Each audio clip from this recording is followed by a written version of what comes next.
Shalom saudara-saudari yang terkasih dalam Tuhan. Puji Tuhan karena pada pagi hari ini kita masih diberikan kesempatan kembali oleh Tuhan untuk boleh bersama-sama datang ke rumah Tuhan, untuk kita boleh siap masuk dan menikmati hadirat Tuhan pada pagi hari ini melalui seluruh rangkaian ibadah kita. Mari saya undang jemaat untuk kita bangkit berdiri bersama, kita menyiapkan hati kita di hadapan Tuhan dengan mengambil saat teduh.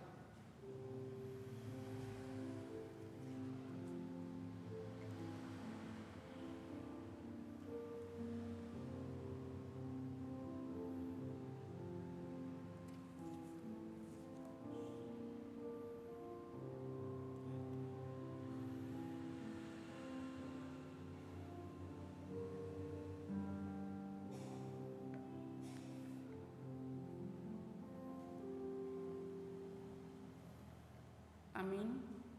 Saudara dalam kasih Tuhan, kami menyambut saudara sekalian untuk datang menghadap Tuhan, dan kebaktian kita pada pagi hari ini kita mau landaskan pada pengakuan bahwa pertolongan kita datangnya dari Tuhan yang menciptakan langit dan bumi, yang kasih setianya kekal untuk selama-lamanya dan yang tidak pernah meninggalkan perbuatan tangannya. Amin. Tuhan berada di bait suci.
Oleh karena engkau berharga di mataku dan mulia, dan aku ini mengasihi engkau, maka aku memberikan manusia sebagai gantimu dan bangsa-bangsa sebagai ganti nyawamu. Hormati beri.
Bersama dibenarkan karena iman. Kita baca bergantian. Sebab itu kita yang dibenarkan karena iman, kita hidup dalam damai sejahtera dengan Allah oleh karena Tuhan kita Yesus Kristus.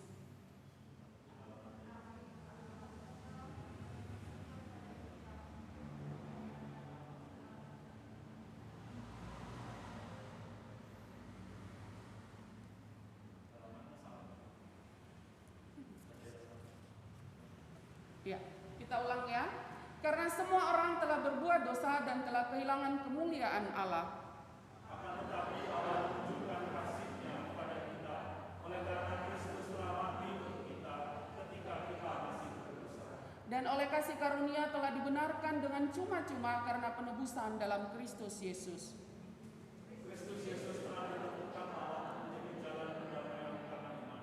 Dalam darahnya, hal itu dibuatnya untuk menunjukkan keadilannya, karena Dia telah membiarkan dosa-dosa yang telah terjadi dahulu pada masa kesabaran. Maksudnya ialah untuk menunjukkan keadilannya pada masa ini, supaya nyata bahwa Ia benar dan juga membenarkan orang yang percaya kepada Yesus. Sebab tidak seorang pun yang dapat dibenarkan di hadapan Allah perkara melakukan perbuatan, karena justru oleh karena hukum Taurat orang yang berdosa. Sebab itu kita yang dibenarkan oleh iman, kita hidup dalam damai sejahtera dengan Allah oleh karena Tuhan kita Yesus Kristus. Oleh Dia kita juga beroleh jalan masuk oleh iman kepada kasih karunia ini.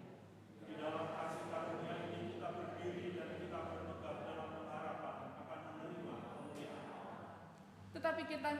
Tetapi kita nyata kemurahan Allah, justru juru selamat kita dan kasih-Nya kepada manusia.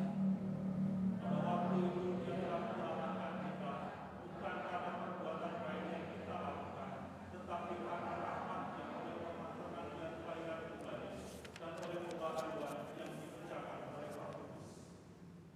Yang sudah dilimpahkannya kepada kita oleh Yesus Kristus, juru selamat kita. Supaya kita sebagai orang yang dibenarkan oleh kasih karunia ini berhak menerima hidup yang kekal sesuai dengan pengharapan. Ya, mari kita akan menyambut pembacaan bersama kita pada pagi hari ini dengan bersama-sama menaikkan pujian kita kepada Tuhan Yesus, Ku Cintamu.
Masuk di dalam doa syafaat yang pada pagi hari ini akan dipimpin oleh Ibu Ripka Karsia. Kami persilakan.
Mari kita akan bersama-sama membaca Alkitab yang menjadi dasar firman Tuhan yang pada pagi hari ini diambil dalam kitab Yesaya 43 ayat 1 sampai 7.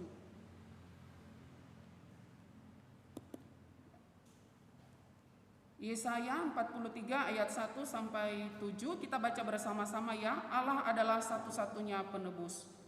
Tetapi sekarang beginilah firman Tuhan yang menciptakan engkau hai Yakub, yang membentuk engkau hai Israel. Janganlah takut, sebab aku telah menebus engkau. Aku telah memanggil engkau dengan namamu, engkau ini kepunyaanku. Apabila engkau menyeberang melalui air, aku akan menyertai engkau. Atau melalui sungai-sungai, engkau tidak akan dihanyutkan. Apabila engkau berjalan melalui api, engkau tidak akan dihanguskan, dan nyala api tidak akan membakar engkau. Sebab akulah Tuhan Allahmu yang Maha Kudus, Allah Israel, juru selamatmu. Aku menebus engkau dengan Mesir dan memberikan Ethiopia dan Sheba sebagai gantimu. Oleh karena engkau berharga di mataku dan mulia, dan aku ini mengasihi engkau, maka aku memberikan manusia sebagai gantimu dan bangsa-bangsa sebagai pengganti nyawamu. Janganlah takut, sebab aku ini menyertai engkau. Aku akan mendatangkan anak cucumu dari timur, dan aku akan menghimpun engkau dari barat. Aku akan berkata kepada utara, berikanlah, dan kepada selatan, janganlah tahan-tahan. Bawalah anak-anakku laki-laki dari jauh, dan anak-anakku perempuan dari ujung-ujung bumi. Semua orang yang disebutkan dengan namaku, yang kuciptakan untuk kemuliaanku, yang ku bentuk dan juga kujadikan. Jemaat, saya persilahkan duduk. Yesus Kristus telah rela mati di atas kayu salib karena kasih-Nya bagi setiap kita. Ia memberikan nyawanya sebagai ganti agar kita tetap memperoleh hidup kekal di dalam surganya yang mulia. Oleh sebab itu pada pagi hari ini, apakah komitmen kita di hadapan Tuhan? Apakah kita juga mau bersama-sama dengan Dia menerima dan memikul salib bersama, sebab kita percaya bahwa di dalam Tuhan jerih lelah kita tidak pernah sia-sia. Mari kita akan memberikan yang terbaik kepada Tuhan melalui persembahan kita pada pagi hari ini, dan kita menaikkan pujian kita, penyembahan kita kepada Tuhan dengan menyanyikan pujian Hidup Bagimu.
Jemaat, saya undang bangkit berdiri.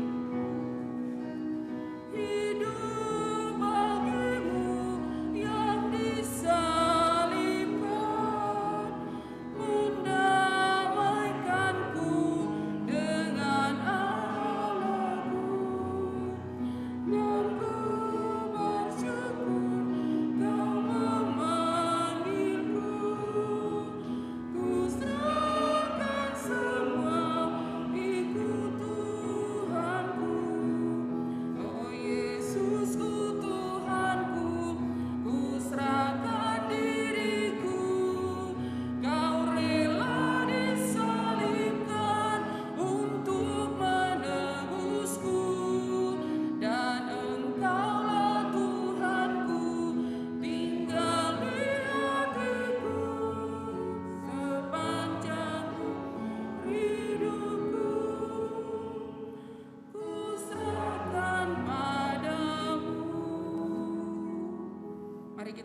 bersama-sama menyerahkan persembahan kita kepada Tuhan melalui doa yang akan dipimpin oleh Ibu Kamisa. Kami persilakan.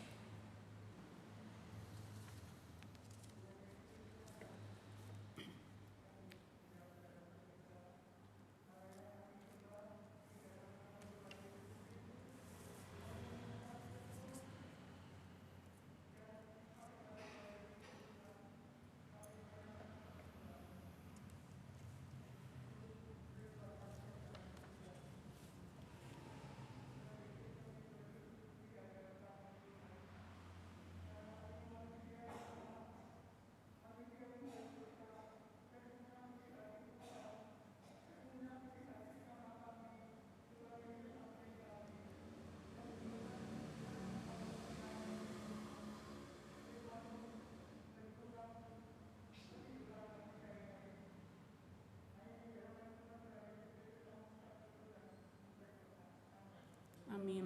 Jemaat kami persilakan untuk duduk. Mari kita bersama-sama menyiapkan hati kita pada pagi hari ini untuk mendengarkan firman Tuhan yang temanya adalah hidupmu berharga bagi Tuhan, yang nanti akan dilayani oleh hambanya Bapak Penginjil Hadi. Saudara, terkadang dalam hidup kita, ketika hari ini ada banyak hal Tuhan izinkan dalam hidup kita, terkhusus ketika kita menghadapi berbagai hal-hal yang menyakitkan, hal-hal yang sulit untuk kita terima. Terkadang di sana kita merasa hidup kita tidak ada artinya, merasa hidup kita tidak lagi ada gunanya, dan merasa hidup kita begitu menderita dibanding orang-orang lain di luar sana. Tetapi kita bersyukur pada pagi hari ini firman Tuhan akan kembali mengingatkan setiap kita bahwa sesungguhnya letak hidup kita berharga atau tidak itu bukan dari hal-hal yang kita peroleh atau kita dapatkan di dalam dunia ini, tetapi sejatinya semua itu hanya kita peroleh dari Allah yang begitu mengasihi setiap kita. Kita menaikkan pujian ini, hidupmu berharga bagi Allah.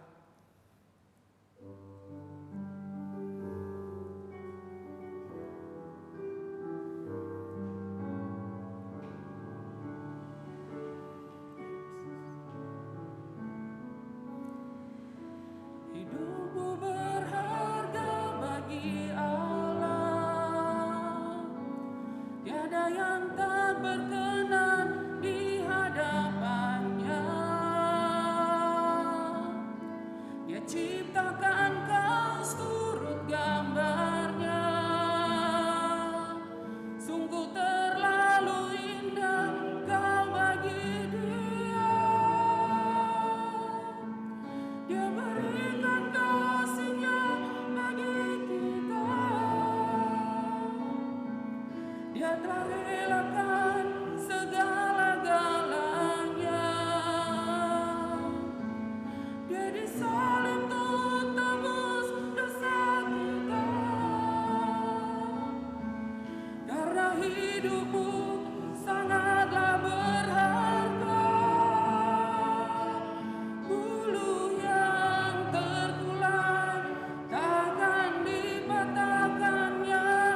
Dia akan jadikan indah, sungguh lebih berharga. Sungguh yang telah pudar takkan dipadamkannya. Dia akan jadikan terang untuk kemuliaan-Nya. Hidupmu berharga bagi Allah. Hidupmu berharga bagi Allah, tiada yang tak berkenan di hadapannya. Dia ciptakan kau seturut gambarnya, sungguh terlalu indah kau bagi Dia. Dia berikan kau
saya persilakan.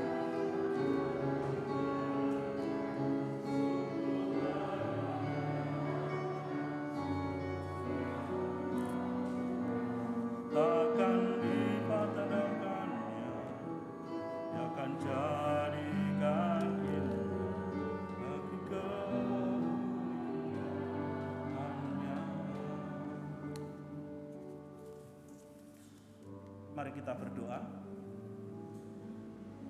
Bapa kami yang di dalam surga, kami bersyukur jikalau pada pagi hari ini Tuhan kami boleh kembali datang ke rumah Tuhan untuk beribadah, untuk memuji dan menyembah Engkau ya Tuhan.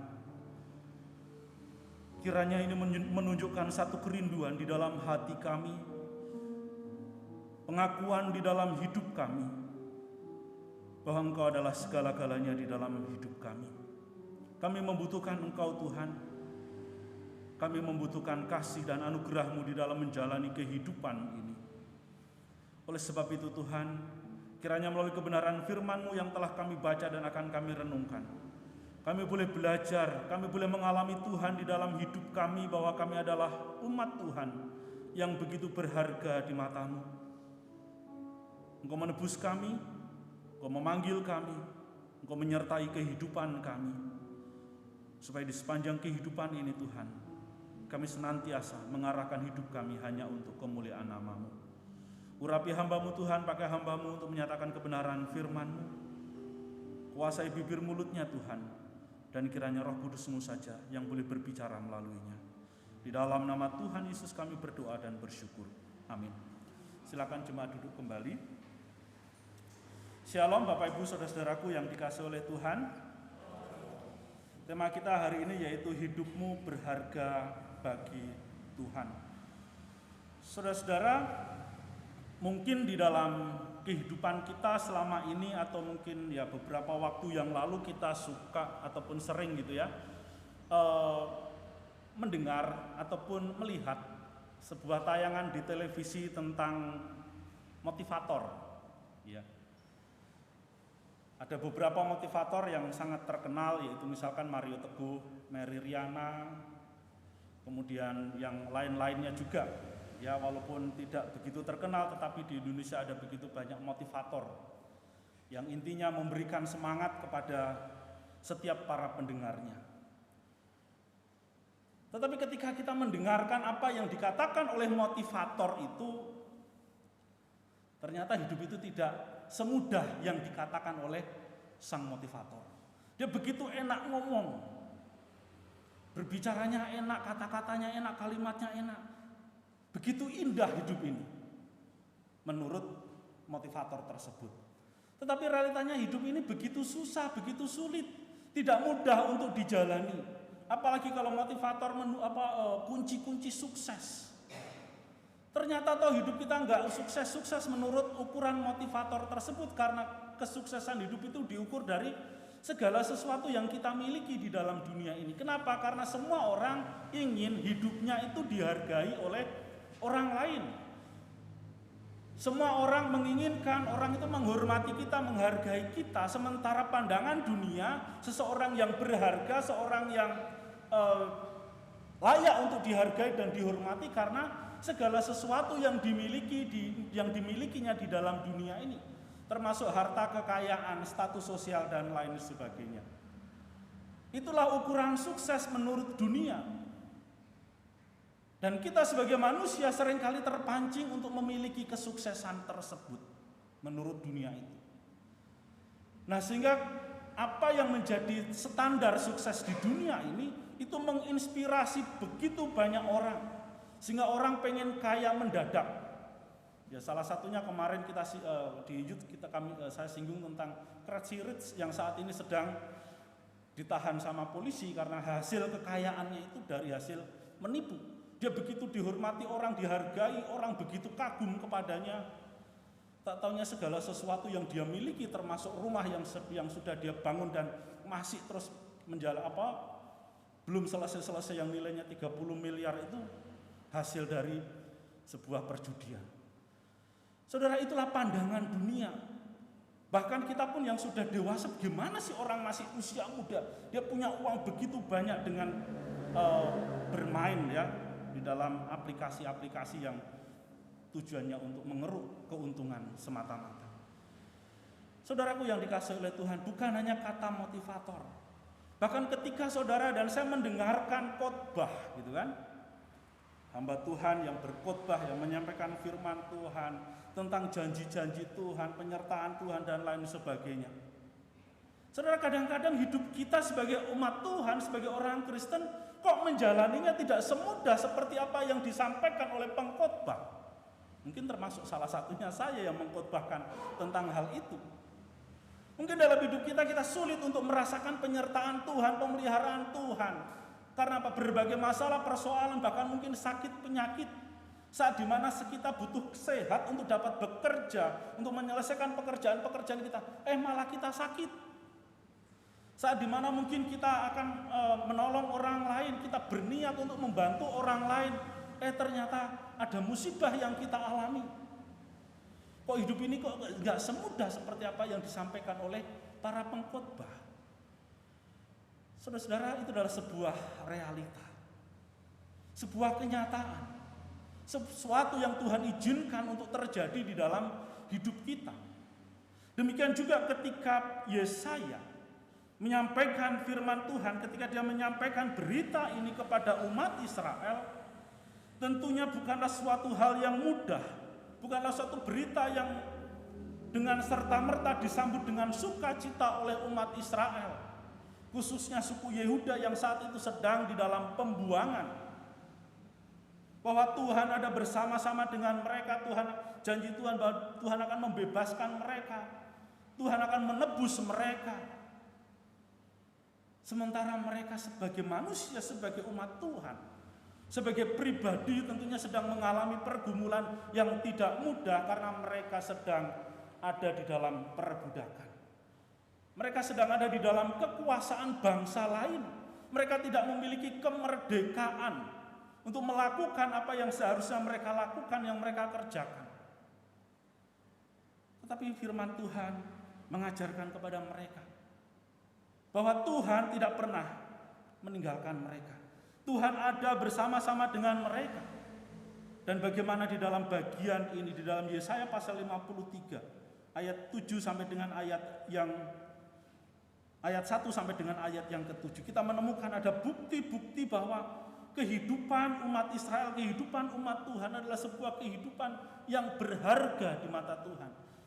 Artinya bahwa Tuhan dalam menciptakan saudara dan saya ke tengah-tengah dunia ini ada satu maksud dan tujuan, bahwa bangsa Israel, umat Israel itu dijajah oleh bangsa lain, diperbudak oleh bangsa lain. Itu juga Tuhan punya maksud dan tujuan, karena mereka telah memberontak kepada Tuhan.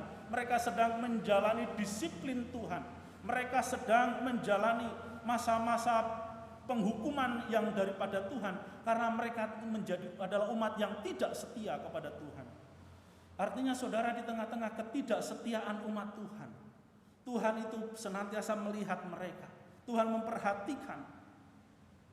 Dan ketika Tuhan menunjukkan kasih-Nya, mereka dihukum, mereka disiplin, supaya mereka melihat bahwa Tuhan ada di tengah-tengah mereka, bahwa di dalam hidup umat Tuhan, kekudusan, kesucian, hidup di dalam kebenaran, itu harus terus-menerus dilakukan, harus terus-menerus dihidupi oleh umat Tuhan. Namun saudara, kita melihat bahwa di tengah-tengah ketidaksetiaan umatnya, di tengah-tengah ketidaksetiaan bangsa Israel kepada Tuhan, Tuhan tidak pernah meninggalkannya. Tuhan tetap mengasihinya. Tuhan tetap menganggap bahwa Israel itu adalah umat yang berharga. Hidup mereka tetap berharga di mata Tuhan. Dan melalui Yesaya ini kita melihat ada 3 bukti bahwa hidup umat Tuhan adalah berharga di matanya. Bukti yang pertama saudara, yaitu bahwa Tuhan menebus umatnya. Kita perhatikan di dalam ayat 1.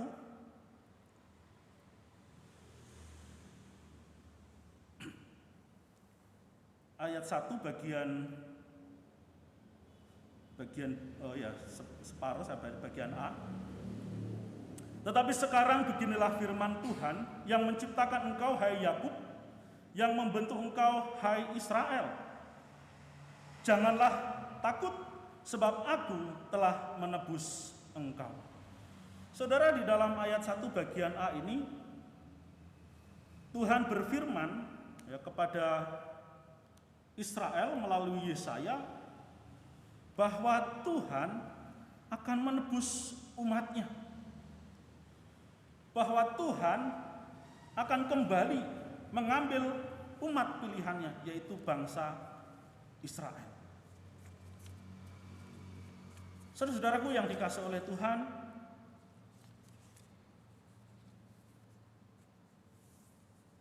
di dalam bagian ini kita bisa melihat bagaimana ketika Tuhan berfirman bahwa Tuhanlah yang menciptakan manusia, Tuhanlah yang membentuk manusia.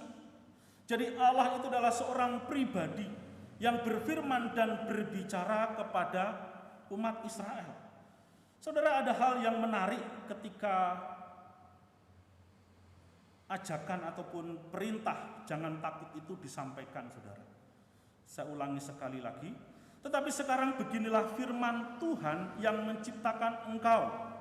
Jadi firman ini, perintah ini, kata-kata ini, pesan yang disampaikan oleh Yesaya itu berasal dari Tuhan.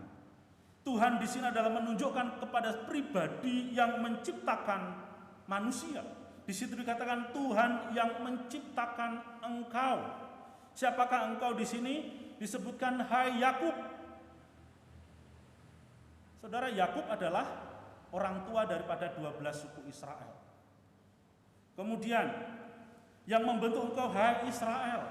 Jadi ada sebuah rangkaian kalimat untuk mengingatkan bangsa Israel tentang sejarah bagaimana mereka menjadi umat Allah, yaitu sejarah perjanjian antara Allah dengan Abraham, Ishak dan Yakub, bahwa keturunanmu akan menjadi umatku, umat kepunyaanku. Dengan menyebut nama Yakub, kemudian membentuk engkau hai Israel, artinya dari sebuah keluarga, dari keturunan Yakub ini muncullah sebuah bangsa yang besar. Allah mau menunjukkan kepada Israel bahwa engkau bisa menjadi sebuah bangsa yang besar, umat yang besar. Itu semua karena berkat Tuhan, itu semua karena penyertaan Tuhan. Yakub kepada Israel, dari Yakub berubah menjadi Israel, mengingatkan bagaimana sebuah keluarga itu diberkati oleh Tuhan, sehingga mereka menjadi sebuah bangsa yang besar, menjadi umat Tuhan. Saudara, Tuhan juga memberkati Israel lewat lawatannya. Ketika umat Israel itu berada di bawah, di titik terendah di dalam kehidupan mereka, saudara. Jadi ketika firman ini disampaikan, kondisi daripada umat Israel ini sungguh-sungguh dalam kondisi yang tidak mudah, sebagaimana tadi yang saya katakan. Karena dosa mereka dihukum. Karena mereka pada waktu itu ada di dalam perbudakan, dijajah oleh bangsa lain, yaitu bangsa Babel. Ketika firman Tuhan ini datang kepada mereka melalui Yesaya, artinya bahwa Tuhan memanggil mereka secara khusus dengan penuh hormat dan juga penghargaan. Mereka dipanggil dengan namanya, yaitu Yakub, yaitu Israel, bukan dengan sebutan yang lain. Bukan dengan sebutan bangsa yang bebal ataupun yang lainnya, tetapi dengan menggunakan dua nama itu, menunjukkan bahwa Allah dalam tanda kutip mengingat perjanjian itu, mengingat akan kasih-Nya. Mereka dipanggil secara khusus, menghormati Allah, menghargai, menghormati sebagai milik kepunyaannya. Saudara, apa panggilannya? Firman Tuhan mengatakan, jangan takut, sebab aku telah menebus engkau. Saudara, ini adalah sebuah seruan, sebuah himbauan dan juga ajakan, dan juga sebuah perintah, supaya di dalam kehidupan Israel, sekalipun mereka ada di tengah-tengah kesusahan, ada di tengah-tengah kesulitan, mereka jangan takut. Tuhan mau bilang, jangan takut ya, karena aku ada di tengah-tengahmu, karena aku ada bersama-sama dengan engkau, dan aku akan membebaskan engkau. Aku akan melepaskan engkau dari perbudakan. Saudara, sebuah kabar sukacita bahwa Allah sendiri datang menyapa mereka, menguatkan mereka supaya mereka tidak takut. Memang hal itu tadi saya katakan bukanlah sesuatu yang mudah. Tetapi itulah janji Tuhan. Itulah perintah Tuhan. Itulah bentuk daripada kasih Tuhan. Bahwa mereka sebagai umatnya itu ditebus. Akan diambil kembali. Menjadi milik kepunyaannya.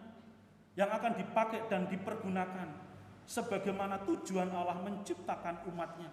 Untuk tujuan bahwa Allah mau menggenapi perjanjiannya. Ada penebusan, ada pembebasan dari perbudakan. Itulah yang Allah lakukan untuk bangsa Israel. Sehingga kalau kita membaca sejarahnya kemudian, ceritanya selanjutnya bahwa Israel terbebas dari Babel. Demikian saudara di dalam kehidupan setiap kita sebagai umat Tuhan. Saudara dan saya sudah ditebus, saudara dan saya sudah menjadi milik Tuhan. Kasih Tuhan sudah saudara dan saya rasakan di dalam iman kepada Yesus Kristus. Sehingga kita menjadi pengikut-pengikut Kristus. Tetapi barangkali di dalam kehidupan kita hari ini maupun kehidupan kita di masa-masa yang lalu. Dalam hidup kita mengalami kesusahan, mengalami kesulitan, mengalami tantangan. Bahkan juga dalam hidup kita sebagai orang Kristen ada begitu banyak dosa yang kita lakukan. Ada begitu banyak kejahatan yang sudah kita perbuat, yang menyakiti hati Tuhan. Mungkin kita tidak pernah membunuh orang. Mungkin kita tidak pernah merampok. Ataupun kejahatan-kejahatan besar lain yang dalam pandangan orang. Tetapi melalui tutur kata kita, mungkin kita menyakiti hati sesama kita. Menyakiti orang-orang yang kita kasihi, mungkin itu pasangan hidup kita, anak-anak kita. Saudara-saudara kita yang lainnya. Tetapi Tuhan telah mengampuni kita. Sekalipun dosa kita begitu pekat. Mungkin kita juga pernah berbohong dan lain sebagainya. Tetapi Tuhan mengasihi Bapak Ibu Saudara sekalian, juga mengasihi saya. Kita adalah manusia yang penuh dengan kelemahan, penuh dengan kekurangan, penuh dengan cacat celah.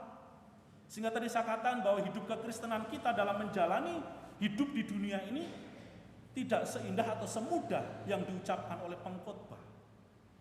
Saya pun merasakan hal itu sebagai hamba Tuhan. Bergumul terus-menerus bagaimana supaya saya memiliki kehidupan yang berkenan kepada Tuhan.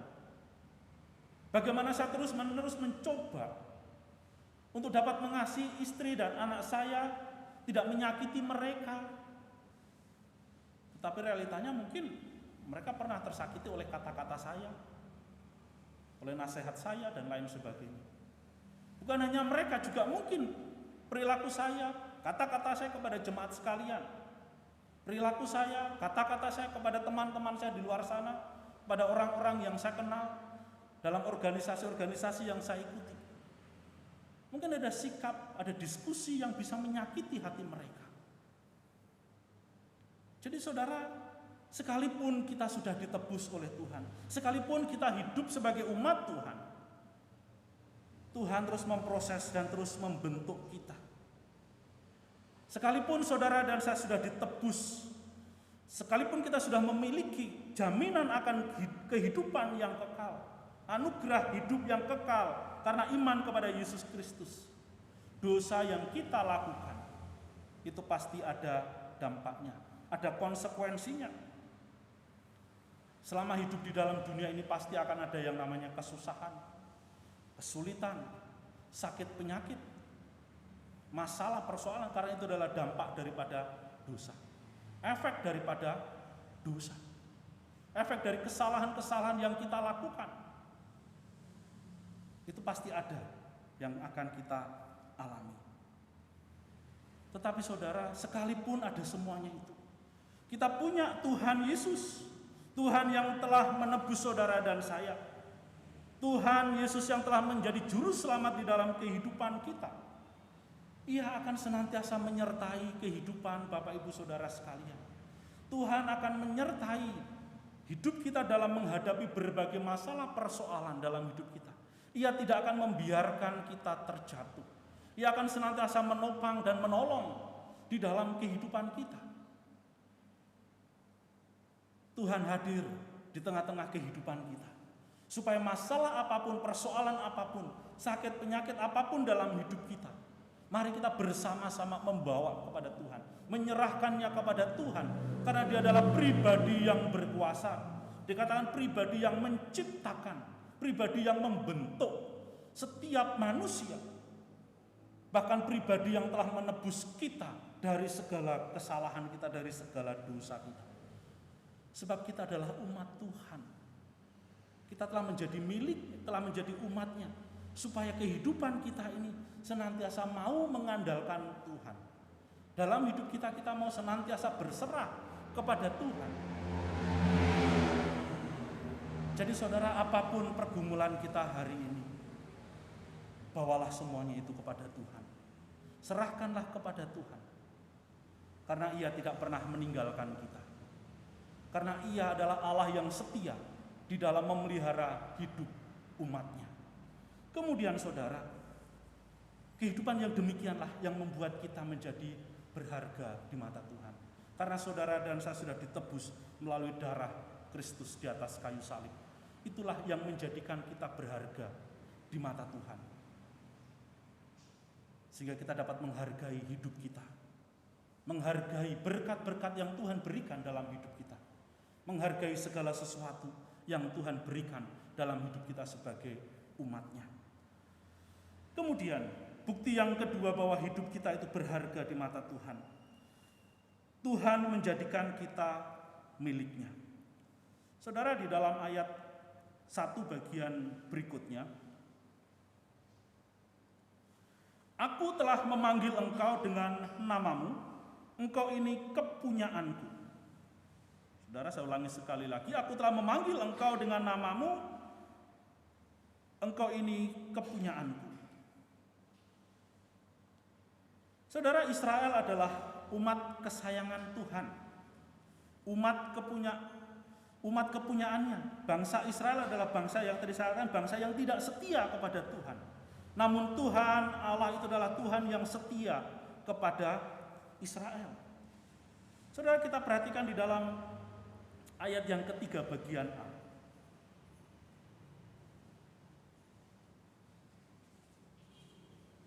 Sebab akulah Tuhan Allahmu yang maha kudus, Allah Israel juru selamatmu. Aku menebus engkau dengan Mesir dan memberikan Ethiopia dan Seba sebagai gantimu. Saudara, di dalam bagian ini kembali Allah memperkenalkan siapa dirinya. Sebab akulah Tuhan Allahmu, Allah yang maha kudus. Saudara, penyebutan ataupun kalimat Allah yang maha kudus, Allah Israel juru selamatmu, ini bukan tanpa tujuan, bukan tanpa maksud. Bahwa Allah yang menyelamatkan Israel, Allah yang menyertai bangsa Israel, Allah yang begitu setia kepada Israel adalah Allah Maha Pencipta. Dialah Allah dialah adalah salah satu-satunya Allah yang harus disembah oleh bangsa Israel. Bangsa Israel dijadikan umat Tuhan supaya mereka setia, mereka taat beribadah kepada Allah Yahweh, Allah yang satu itu. Sebagaimana sejarah pemanggilan bangsa Israel dari perbudakan di tanah Mesir. Bangsa Israel dibawa ke padang pasir, padang gurun. Untuk apa? Supaya mereka beribadah kepada Allah. Itulah kalimat yang selalu diucapkan, karena itu diperintahkan oleh Allah kepada Musa. Ketika Musa menghadap Fir'aun, Musa selalu bilang, izinkanlah umatku, yaitu Israel, untuk keluar dari Mesir. Kami akan ke padang gurun untuk beribadah kepada Tuhan Allah kami. Dari tulah 1, tulah 2, tulah 3 sampai 10 kata-kata itu selalu dicatat di dalam Alkitab. Biarkanlah umatku pergi ke padang gurun untuk beribadah.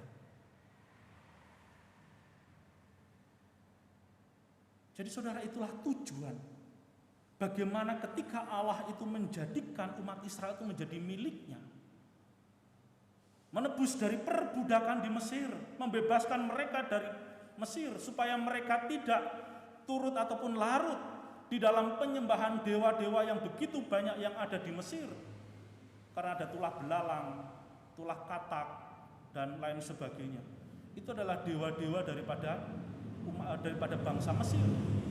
Dewa yang disembah, dewa belalang, dewa katak, dewa lalat, dan lain sebagainya, dewa nyamuk. Itu semua disembah oleh bangsa Mesir, oleh kerajaan Mesir, oleh Fir'aun dan rakyatnya. Allah mau membebaskan mereka supaya mereka beribadah kepada satu-satunya Allah yang Maha Kudus, Allah yang menyelamatkan, Allah yang mengasihi di dalam kehidupan daripada umat Israel. Saudara, seharusnya sebagai bangsa yang besar, sebagai umat yang dipilih Allah, yang menjadi milik Allah, seharusnya Israel ini hidupnya senantiasa dipenuhi oleh ucapan syukur.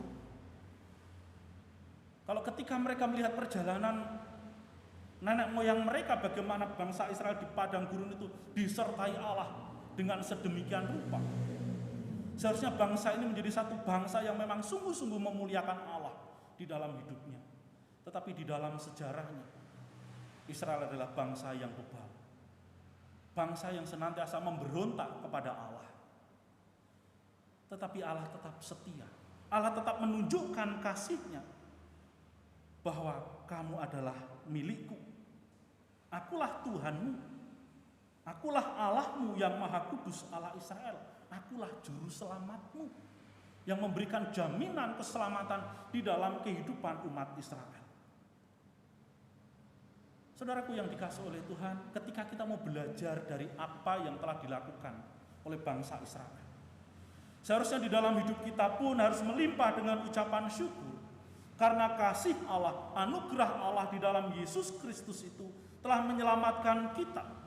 Saudara dan saya di dalam iman kekristenan kita dipanggil, saudara dan saya ditebus untuk menjadi umat Tuhan. Saudara dan saya dijadikan menjadi miliknya. Tentunya penebusan Tuhan, rencana Tuhan di dalam hidup saudara dan saya, ketika kita ditebus dari segala dosa kita dan kita menjadi milik Tuhan, bukan tanpa tujuan. Saudara dan saya dijadikan menjadi pribadi manusia yang berdosa, ditebus menjadi orang-orang yang berharga di mata Tuhan, menjadi milik Tuhan. Itu adalah sesuatu yang sangat bernilai, sesuatu yang berharga, karena dengan memiliki sesuatu itu Tuhan mau memakai kita menjadi alatnya. Sama saudara, ketika kita membeli sesuatu, misalkan sepeda motor. Untuk apa kita memakai sepeda motor, membeli sepeda motor itu? Kita akan mempergunakannya dengan baik. Untuk apa saudara? Untuk mendukung segala aktivitas kita, untuk mendukung pekerjaan kita, untuk mempermudah mobilisasi atau pergerakan kita. Mungkin mau ke pasar, mau pergi kerja, mau ngantar anak sekolah. Alat yang kita beli, motor yang kita beli, kita pakai, kita pergunakan sebagaimana mestinya untuk tujuan yang baik, sehingga motor itu dapat berguna dengan baik. Kita beli tetapi tidak kita pakai dengan baik, tidak disia-siakan ataupun dipergunakan untuk hal-hal yang tidak benar. Kita akan mempergunakan sebaik mungkin. Kita akan menjaganya, kita akan merawatnya supaya apa yang kita miliki itu awet, ya. Bisa kita pakai, kita pergunakan sebaik-baiknya. Demikian juga ketika Tuhan Yesus datang ke dalam dunia ini, menebus saudara dan saya, dan kita menjadi miliknya. Allah mau memakai kehidupan Bapak Ibu Saudara sekalian. Tuhan memelihara hidup kita, memberkati hidup kita, supaya di dalam menjalani kehidupan ini, kita mau melayani Tuhan dengan sungguh-sungguh. Kita mau memuliakan Tuhan dengan segenap hati kita. Kita datang beribadah dengan hati yang sungguh-sungguh. Karena bahwa kita sudah ditebus, aku adalah miliknya Tuhan. Aku adalah pribadi yang berharga di mata Tuhan. Aku mau menyenangkan hati Tuhan di sepanjang hidupku. Aku tidak mau menyia-nyiakan hidup yang Tuhan berikan. Aku tidak mau menyia-nyiakan anugerah keselamatan yang Tuhan berikan. Aku mau hidup sesuai dengan kebenaran firman Tuhan. Aku mau mengasihi istriku, aku mau mengasihi suamiku. Aku mau sungguh-sungguh mengasihi anak-anakku. Aku mau sungguh-sungguh mengasihi orang tuaku. Aku mau sungguh-sungguh belajar. Sebagai pelajar, aku akan belajar dengan baik, menggunakan waktu dengan sebaik mungkin. Karena aku adalah milik Tuhan. Aku adalah anak yang berharga di mata Tuhan. Kita tahu bahwa Tuhan akan menebus kita. Kita adalah milik Tuhan. Tuhan punya rencana atas kehidupan kita. Maka kita yang belajar, yang sebagai anak-anak sekolah, kita mau sungguh-sungguh belajar dengan baik. Kita mau sungguh-sungguh bertanggung jawab dengan apa yang menjadi tanggung jawab kita sebagai anak-anak sekolah. Datang sekolah tepat waktu, tidak bolos, ya kan? Menyelesaikan setiap tugas-tugas yang diberikan oleh guru, belajar dengan tekun, tidak menyia-nyiakan waktu yang ada, karena sadar bahwa ada masa depan yang Tuhan sediakan, yang harus kita raih sebagai orang-orang muda. Demikian juga melalui pekerjaan kita. Kita menyadari bahwa aku adalah milik Tuhan, aku mau hidup untuk Tuhan. Tuhan begitu mengasihiku, aku mau bekerja dengan baik, aku mau menyelesaikan tanggung jawabku dengan benar. Supaya melalui pekerjaan ini, aku menerima berkat-berkat Tuhan. Bukan hanya berkat rohani, tetapi juga berkat-berkat materi. Melalui kehidupan kita di dunia pekerjaan, kita bisa menjadi teladan untuk rekan-rekan kerja kita. Kerja dengan sungguh-sungguh, bekerja dengan bertanggung jawab. Karena kita mengerjakannya untuk Tuhan. Memang hal itu bukanlah sesuatu yang mudah, tetapi itulah rancangan dan rencana Tuhan di dalam kehidupan saudara dan saya. Bagaimana ketika saudara dan saya diberikan kesempatan untuk melayani di rumah Tuhan, mari kita mengerjakannya dengan sungguh-sungguh, dengan mempersiapkan segala sesuatunya dengan baik, sehingga ibadah itu dapat berjalan dengan lancar. Ibadah itu dapat kita pakai menjadi sarana bagaimana kita bersama-sama dengan jemaat yang lain memuji, memuliakan Tuhan dengan segenap hati kita, dengan kehidupan kita. Kita sungguh-sungguh menyediakan waktu untuk Tuhan. Saudara, saya bersyukur dalam tanda kutip adanya pandemi, sehingga kita beribadah di rumah kita masing-masing. Yang punya gadget, ya melototin gadgetnya begitu ya. Tuhan kasih kesempatan melototin gadget itu setiap minggu gitu, kalau ibadah itu lama sekali ya. Sampai bosen gitu, lihat nonton ibadah. Seperti nonton ibadah. Tapi kalau kita melakukannya dengan sungguh-sungguh, kita akan dapat menikmati walaupun lewat gadget.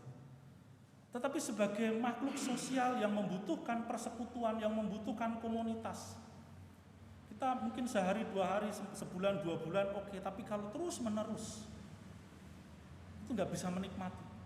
Termasuk saya sebagai hamba Tuhan, saya nggak bisa menikmati ibadah secara online. Kenapa saudara? Karena ibadah itu adalah berkumpul, bersekutu dalam dunia nyata, bukan dalam dunia metaverse namanya, bukan dalam dunia lain, dunia elektronik. Tetapi ketika boleh datang beribadah, duduk bersama-sama, memuji, memuliakan nama Tuhan, melihat secara fisik, bisa bersalaman, bisa ngobrol secara langsung, itu ada sukacita tersendiri di dalam hati saya. Kenapa saya katakan dalam tanda kutip bersyukur dengan adanya pandemi?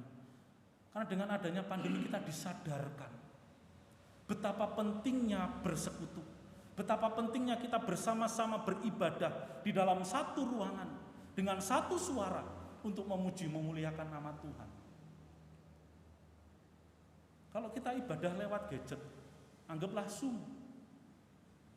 Kalau Zoom itu mic-nya dibuka semua, nyanyi bareng-bareng, nggak enak didengar. Kenapa? Karena satunya nyanyi dari mana, masuknya tidak bareng-bareng suaranya. Sehingga kesannya itu lebih kepada berisik kalau ibadah lewat Zoom itu. Ya, akhirnya mic-nya dimatiin, udah dengerin aja satu orang yang menyanyi supaya lebih enak. Itu enggak enak sama sekali.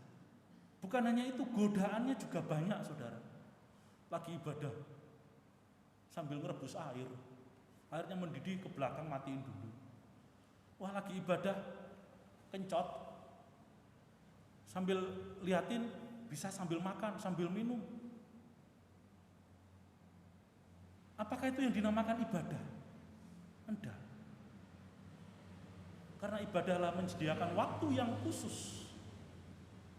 Sebagai milik Tuhan, kita mau sama-sama satu hati, satu suara memuliakan akan nama Tuhan.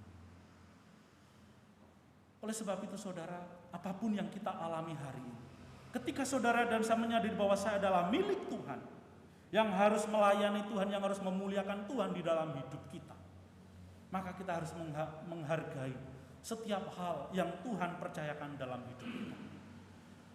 Ketika kita sudah boleh beribadah onsite di tengah-tengah pandemi yang sudah kita lalui dan kemudian pemerintah memberikan kelonggaran, mari kita manfaatkan untuk beribadah dengan sungguh-sungguh kepada Tuhan bersama-sama dengan saudara-saudara seiman. Karena saudara dan saya adalah milik Tuhan yang berharga. Tuhan mau supaya setiap jam ibadah kita menyediakan waktu khusus untuk memuliakan akan nama Tuhan. Kemudian bukti yang ketiga, yang terakhir, bahwa hidup kita berharga di mata Tuhan. Bahwa Tuhan menyertai hidup kita. Tuhan menyertai akan kehidupan kita. Saudara, kita perhatikan di dalam ayat yang kedua.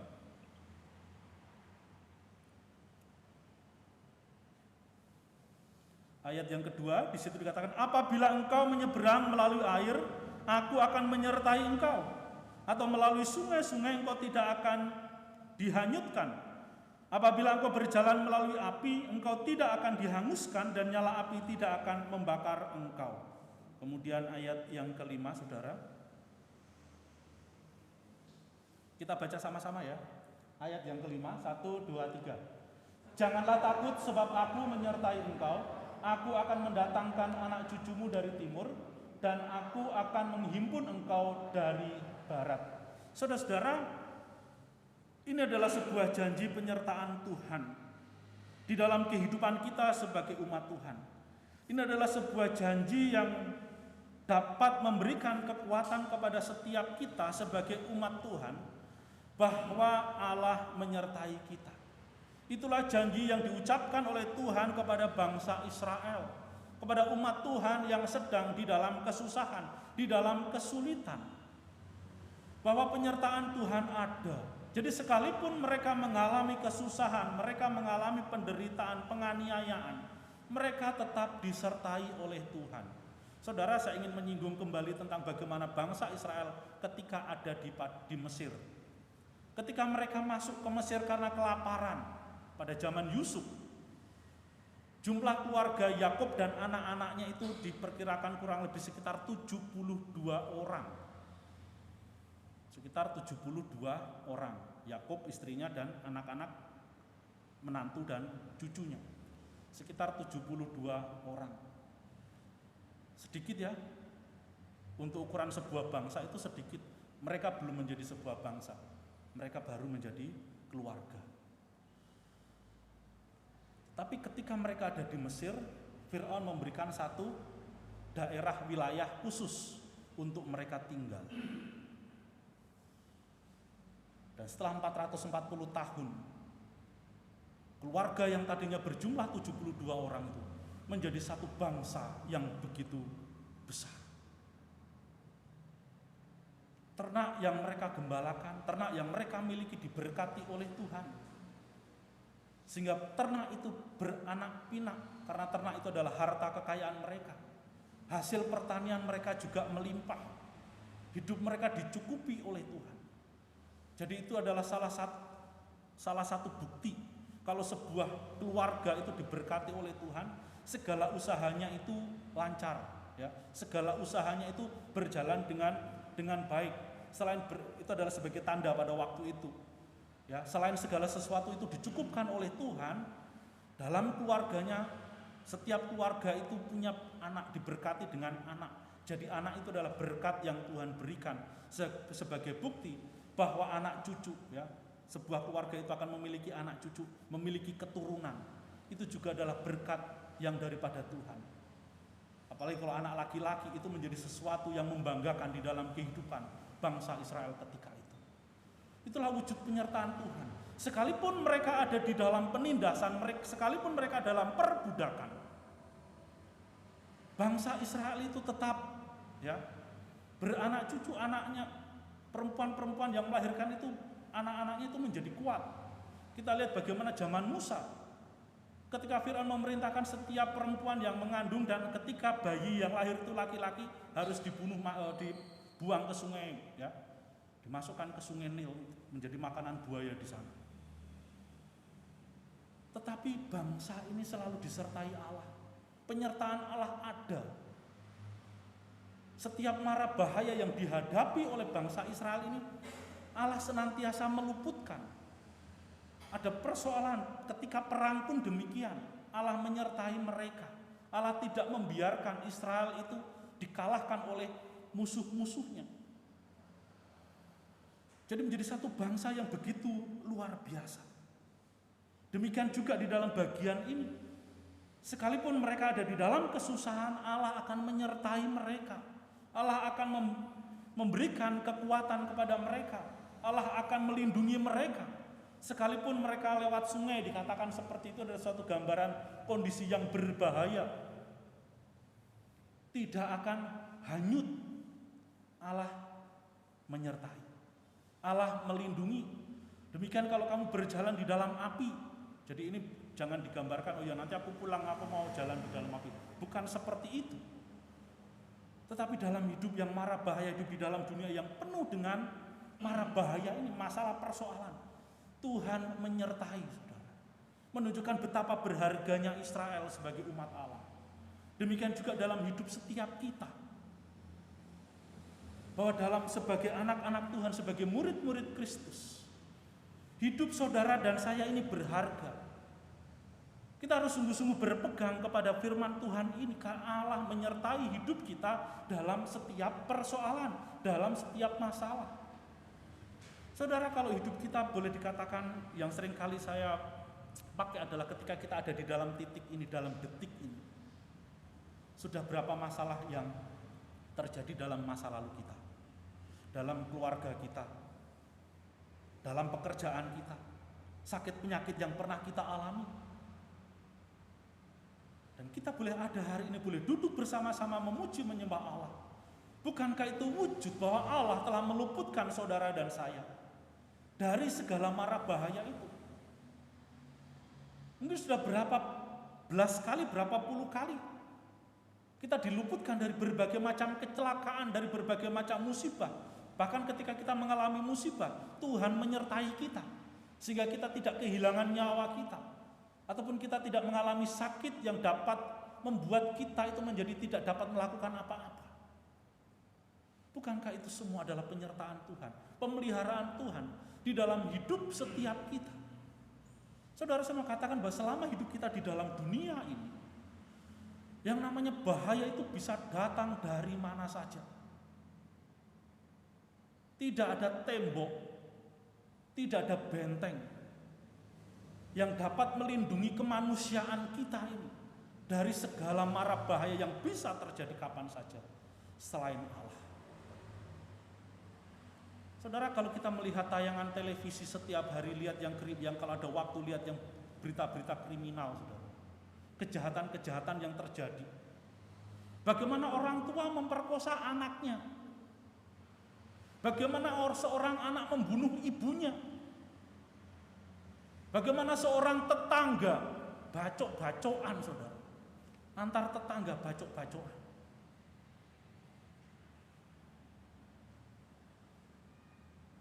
Itu semua bahaya bisa mengelilingi dalam hidup kita, kita tidak tahu. Masalah itu bisa datang.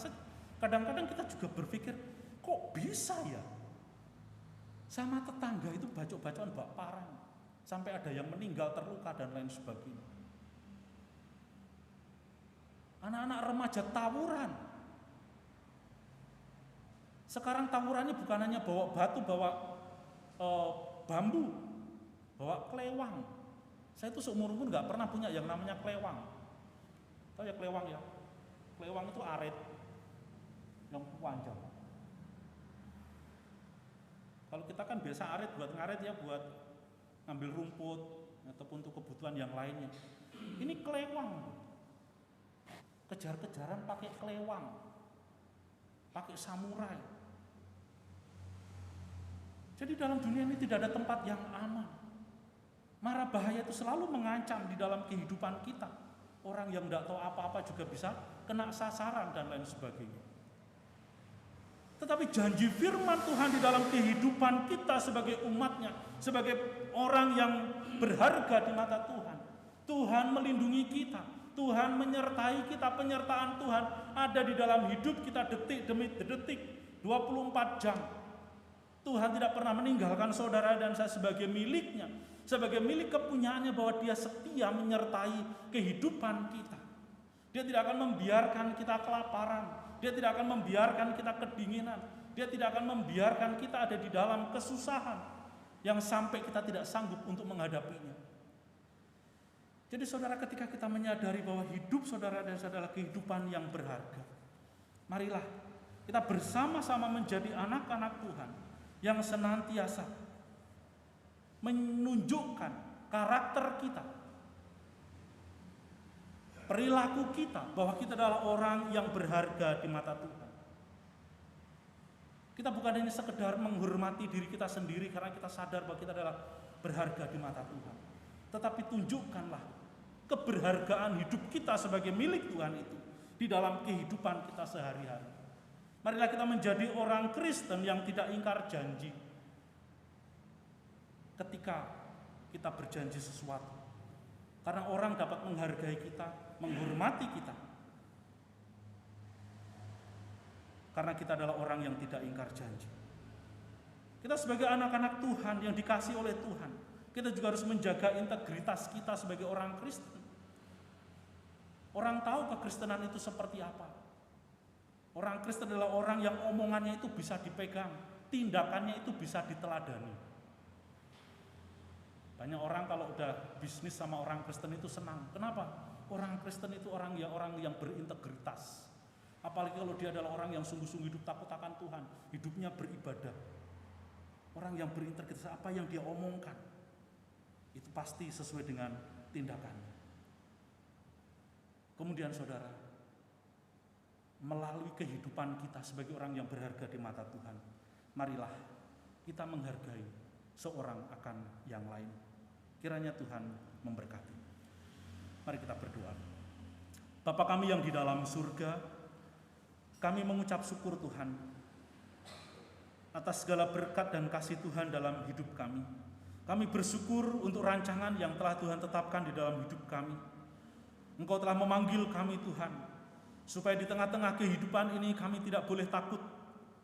Engkau berkata, janganlah takut, karena Engkau adalah Tuhan, Allah yang maha kuasa, yang menciptakan kami, Allah yang maha kudus, Allah yang menjadi juru selamat di dalam hidup kami. Engkau menjadikan kami sebagai manusia yang Engkau telah menebus kami Tuhan. Kami manusia yang berdosa, Engkau menjadikan kami menjadi pribadi-pribadi yang berharga di mata-Mu. Oleh sebab itu Tuhan, bimbinglah setiap kami, supaya ketika kami menyadari bahwa kami adalah manusia yang berharga di mata Tuhan, kami mau sungguh-sungguh hidup sebagai umat Tuhan. Kami mau sungguh-sungguh melayani Engkau dan memuliakan Engkau sebagai milik-Mu ya Tuhan. Demikian juga kami mau mengandalkan Engkau dalam segala kehidupan kami, karena Tuhan menyertai hidup kami masing-masing. Terima kasih Bapa, kami serahkan, Hamba serahkan untuk setiap anak-anak-Mu yang hadir pada pagi hari ini. Apapun yang menjadi pergumulan mereka saat ini Tuhan, kiranya Engkau yang terus menolong, Engkau yang menopang, karena setiap kami adalah milik Tuhan yang berharga di mata-Mu. Terima kasih Bapa, di dalam nama Tuhan Yesus kami berdoa dan bersyukur. Amin. Terima kasih. Waktu saya kembalikan kepada penginjil Rita. Tuhan Yesus memberkati.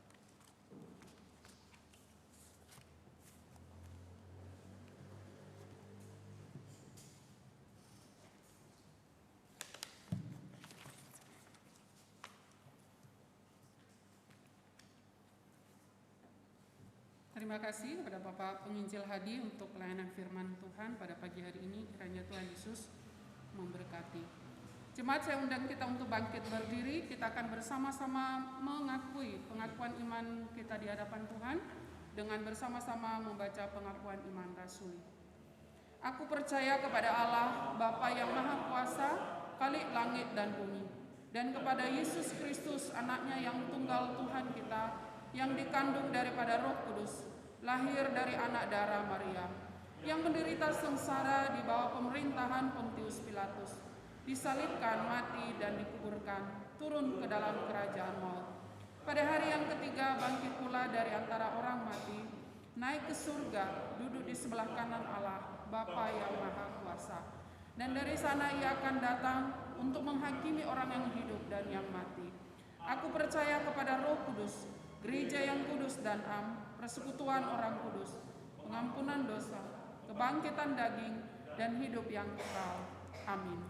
Mari kita kembalikan segala puji dan hormat kita kepada Allah dengan menaikkan pujian doksologi, dan doa berkat akan disampaikan oleh hambanya, dan kita akhiri dengan pujian amin.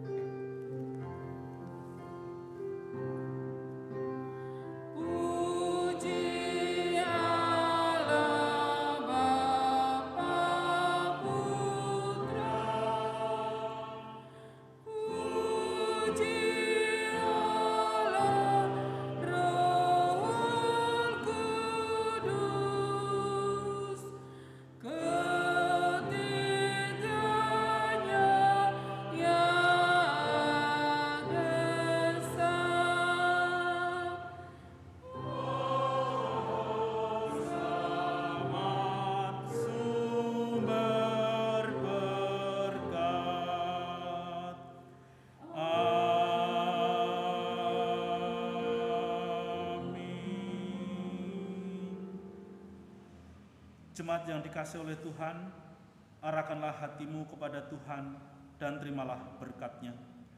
Kiranya Tuhan memberkati engkau dan melindungi engkau. Kiranya Tuhan menyinari engkau dengan wajah-Nya dan memberi engkau kasih karunia.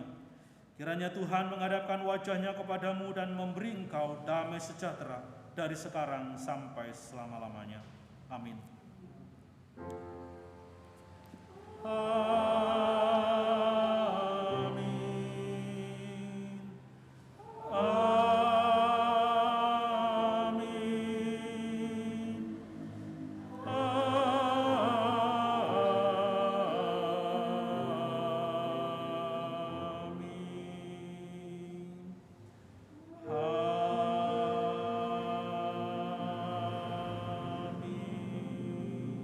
Silakan jemaat duduk kembali, mengambil waktu teduh. Ibadah kita selesai, Tuhan memberkati.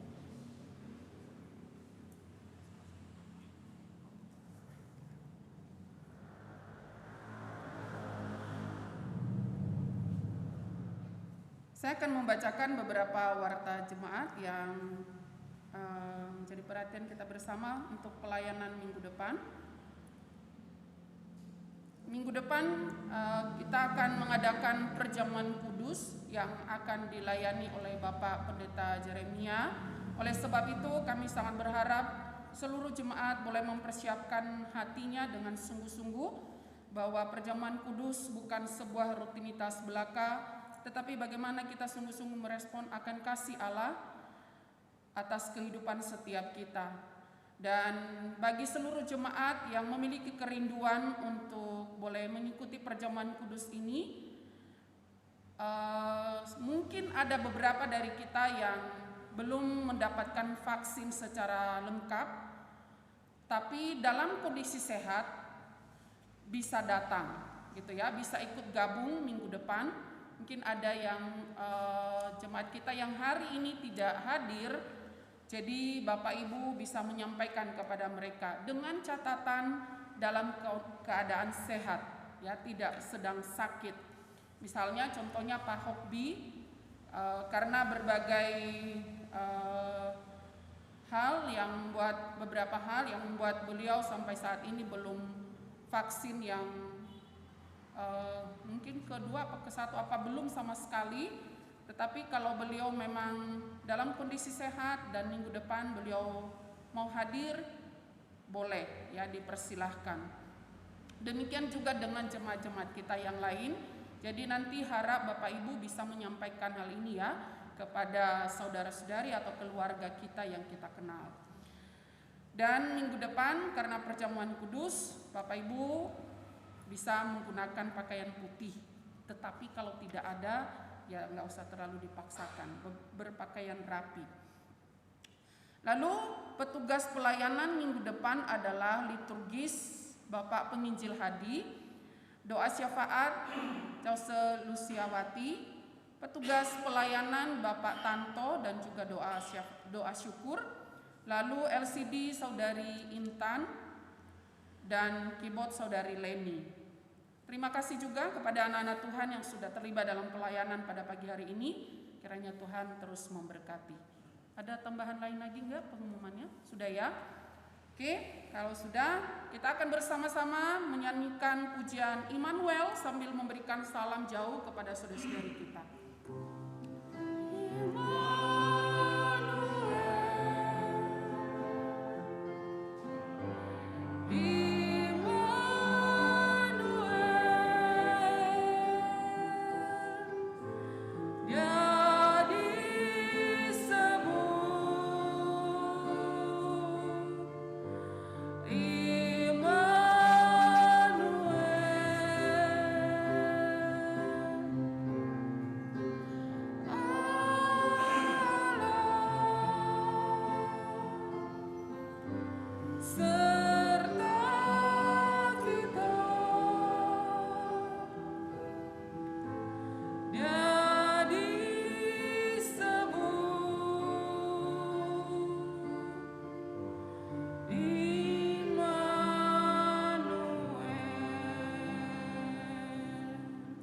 Ibadah kita selesai. Selamat hari Minggu. Tuhan Yesus memberkati.